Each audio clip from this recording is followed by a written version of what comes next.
મુખ્યમંત્રી શ્રી ભૂપેન્દ્ર પટેલના હસ્તે ₹633 કરોડના ખર્ચે નિર્મિત જૂથ પાણી પુરવઠા યોજનાનું લોકાર્પણ કરાયું।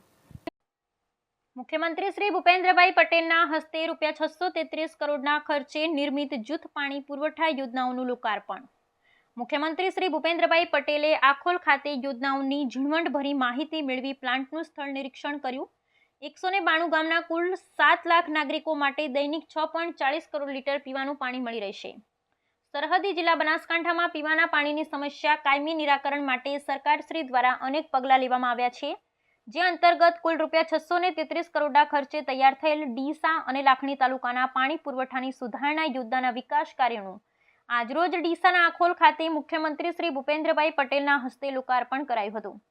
મુખ્યમંત્રી શ્રી ભૂપેન્દ્રભાઈ પટેલે સમગ્ર યોજનાની ઝીણવટભરી માહિતી મેળવી પ્લાન્ટનું નિરીક્ષણ કર્યું હતું। બનાસકાંઠા જિલ્લાના ડીસા, લાખણી, કાંકરેજ અને દિયોદર તાલુકાના ગામડાઓ અને થરાદ શહેરને પીવાનું શુદ્ધ પાણી મળી રહે તે માટે ગુજરાત સરકાર દ્વારા દેવપુરા વાવ ઓફટેક અને રાણકપુર ઓફટેક સુધારણા યોજના વર્ષ 2020માં તૈયાર કરવામાં આવી હતી, જે યોજનાની કામગીરી પૂર્ણ થતાં ડીસાના આખોલ ખાતે મુખ્યમંત્રી શ્રી ભૂપેન્દ્રભાઈ પટેલના હસ્તે આજે લોકાર્પણ કરવામાં આવ્યું હતું।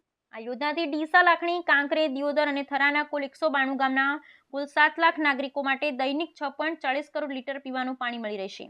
આ લોકાર્પણ પ્રસંગે પાણી પુરવઠા મંત્રી કુંવરજી બાવળિયા, સાંસદ શ્રી ભરતસિંહ ડાભી, રાજ્યસભાના સાંસદ શ્રી બાબુભાઈ દેસાઈ, ધારાસભ્ય શ્રી પ્રવીણભાઈ માળી સહિતના પદાધિકારી અધિકારીશ્રીઓ ઉપસ્થિત રહ્યા હતા।